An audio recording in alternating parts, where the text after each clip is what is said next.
hate to have to send you. You know what I'm saying? I hate to have to let you hear that music, brother. I really would.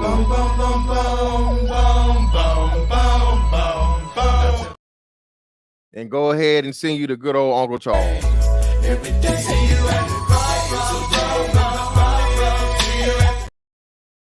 And with that being said, shout out to my man Granville, man. Ninth Ward, hold it down. Baby, all them New Orleans niggas and them accents and shit. And bring Sherelle up. Nah, nigga, I'm shutting it down. That's why everybody's down. And y'all know how it is, man. I'm out, bro. That's that on that one. I'll catch y'all on the next one. Holla.